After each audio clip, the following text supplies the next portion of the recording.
अच्छा जी, उसके बाद जी हमारे पास चेन रिएक्शन एंड प्रॉफिटेबिलिटी।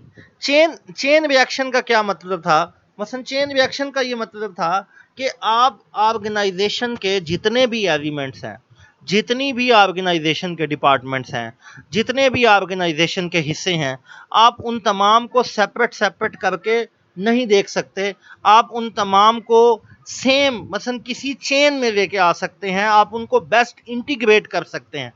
जब तक आप उनको चेन में नहीं या इंटीग्रेट नहीं करेंगे, उस वक्त तक आप ऑर्गेनाइजेशन में क्वालिटी नहीं लेके आ सकते। मसलन जिस तरह हमने वैल्यू चेन एनालिसिस पढ़ा था, उस वक्त तक आप प्रॉफिटेबिलिटी नहीं लेके आ सकते।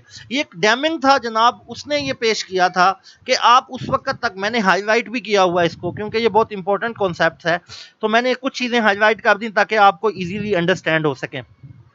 उस वो कहता स्ट्रेस किया उसने क्वालिटी पर। उसने कहा हम जितना क्वालिटी पे स्ट्रेस करेंगे, उतनी ज्यादा प्रोडक्टिविटी इंक्रीज होगी, और जितनी प्रोडक्टिविटी इंक्रीज होगी उतने ही लॉन्ग टर्म कंपेटिटिव हमारे पास होगी, हम उतना ही कंपेटिटिवनेस हासिल करेंगे, और जितना हम कंपेटिटिव हासिल करेंगे हमारी मार्केट पोजीशन उतनी ज्यादा अच्छी होती जाएगी। अब वो कहता है जी थ्योरी क्या है, मसलन इसकी क्या डेफिनेशन है? The theory state that improvements in quality leads to lower cost because of less rework. वो कहता है हम जितना कम लोअर कास्ट पे रखेंगे, हमें कम से कम काम दोबारा करना पड़ेगा, फ्यूअर मिस्टेक्स होंगी, फ्यूअर डिलेज होगा, एंड स्नैग्स होंगी, and better use of time and material.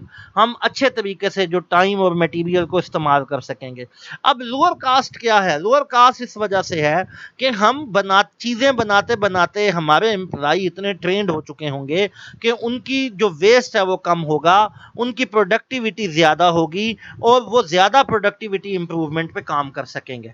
ठीक, ये हमारे पास ही चेन रिएक्शंस हैं। अब डेमिंग कहता है जी कि आप अगर आपकी टॉप मैनेजमेंट जो है इसमें सबसे ज्यादा रोल प्ले करती है, अगर टॉप मैनेजमेंट आपकी रिस्पॉन्सिबिलिटी लेती है क्वालिटी इंप्रूवमेंट का, तो आपकी पूरी ऑर्गेनाइजेशन जो है वो ओवरऑल क्वालिटी पे क्या कहते हैं वो चली जाएगी। लेकिन अगर आपकी टॉप मैनेजमेंट जो है वो इंटरेस्ट नहीं लेती, तो जो आप जहां पर प्रोडक्शन हो रही है, जो प्रोडक्शन करने वाले हैं, जो आपके प्रोडक्शन वाले डिपार्टमेंट हैं, वो भी इसमें वो भी इतना ज़्यादा काम नहीं करेंगे।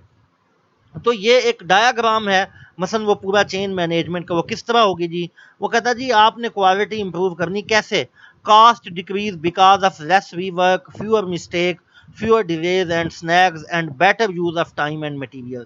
तो क्या होगा जी जनाब? आपकी प्रोडक्टिविटी इंक्रीज होगी, आप कैप्चर मार्केट, जब आपकी प्रोडक्टिविटी इंप्रूव होगी तो मार्केट को आप अच्छे तरीके से कैप्चर कर लेंगे लो प्राइस से। आप अपने बिजनेस में स्टे, बिजनेस लो प्राइस का मतलब क्या है कि आप ज़्यादा से ज़्यादा मार्केट में पेनिट्रेट कर जाएंगे, आप अपने बिजनेस में स्टे रहेंगे, provide job and more jobs, तो आप ज़्यादा से ज़्यादा जॉब्स जो है वो प्रोवाइड करेंगे। उसके बाद है जी सॉपेक एनालिसिस। अब सॉपेक क्या है जी? Supplier input process output customer.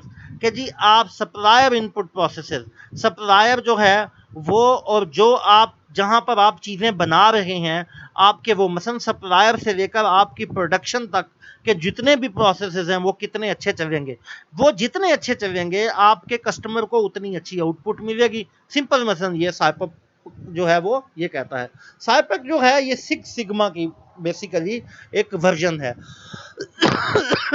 Sorry, six sigma की एडवांसमेंट है। A fundamental step in improving a process is to understand how it function from process management perspective। कि कैसे जो फंक्शन है वो प्रोसेस मैनेजमेंट परस्पेक्टिव में चलता है। This can be seen through the analysis diagram of the process to identify the supplier input process, output customer, SIPOC linkages. अच्छा, अब देखें इसमें एक चीज वो बड़ी इंटरेस्टिंग है। वो कहता है जी कि आप क्या करेंगे, process of interest in listening the output that process create that go to the customer.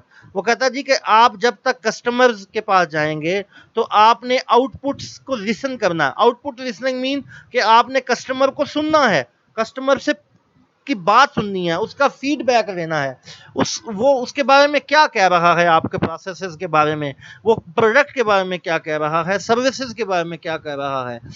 आप फिर उसको सुन के फिर अपने प्रोसेसेस को फिर दोबारा उसके मुताबिक जो है वो चेंज करेंगे। हाई लेवल मैप है जनाब सिक्स सिग्मा में, मसलन सिक्स सिग्मा सर्टिफिकेशन जब मिलती है तो फिर, अब मैं इसको मसलन एक लाइन में एक्सप्लेन कर दूं, जब आपको सिक्स सिग्मा सर्टिफिकेशन मिल जाती है या जब आप सिक्स सिग्मा अपनी कंपनी में आ जाता है तो फिर आप साइपेक डायग्राम की तरफ जाते हैं।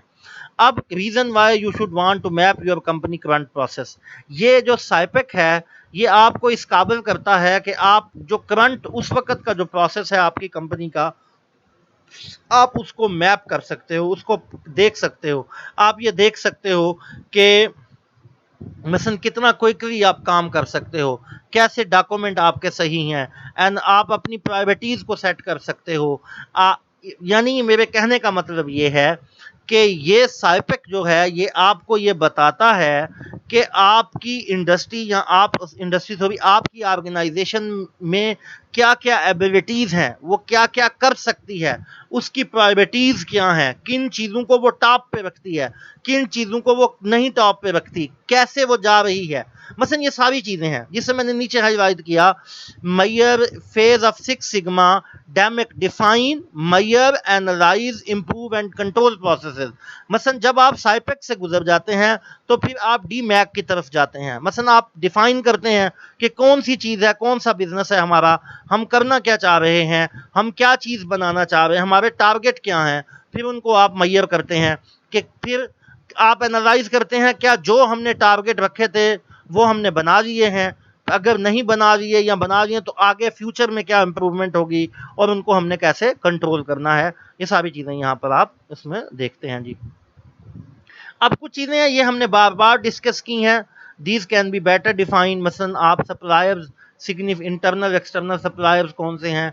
एक्सटर्नल सप्लायर वो जो आपको असल में रॉ मटेरियल प्रोवाइड करता है, इंटरनल सप्लायर वो जो आपके एम्प्लॉइज़ हैं जो आपको अपनी सर्विसेज सप्लाई कर रहे हैं। इनपुट्स मसलन वो सारी चीज़ें जिससे आप अपनी प्रोडक्ट बनाते हैं, उसमें इंफॉर्मेशन भी है, मटेरियल भी है। प्रोसेसेस आप जिन किस वे से, किस प्रोग्राम से, किस सीक्वेंस से, किन स्टेप से अपनी चीज़ें बना रहे हैं वो प्रोसेसेस है। आउटपुट मसलन आप अपने इनपुट प्रोसेसेस से कौन सी चीज़ें बनाते हैं, कौन सी आपको प्रोडक्शन मिलती है, कौन सी चीज़ें बन के आती हैं वो आउटपुट है। कस्टमर्स आपका क्या है, कौन सा कस्टमर्स है, वो कैसे आपकी आउटपुट रिसीव कर रहा है, कैसे मसलन कि वो आपसे चीज़ें ले रहा है, आप उसका फीडबैक कैसे सुन लेते हैं। ये सारी चीज़ें जो इसमें वो कस्टमर के पॉइंट ऑफ व्यू से आएंगी। अब ये कुछ 2-3 पॉइंट्स हैं जी। A SIPOC diagram quickly and easily capture the current as in state of organization, ये मैंने आपको बता दिया।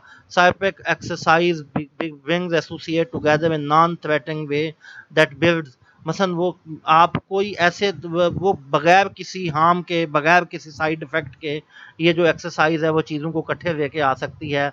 ये टीम पे काम करने का काम करती है और इजीली एक दूसरे को अंडरस्टैंड करने में वो हेल्प आउट करती है।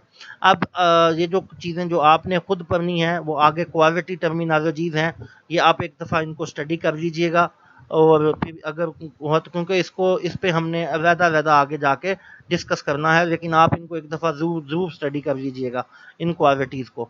मसलन क्यों कुछ चीज़ें हमने बहुत सारी इसमें पढ़ी भी हुई हैं, कुछ नई हैं, वो जो भी होंगी आपको वो समझ आ जाएंगी। आप एक दफ़ा इसको ज़रूर स्टडी कीजिएगा।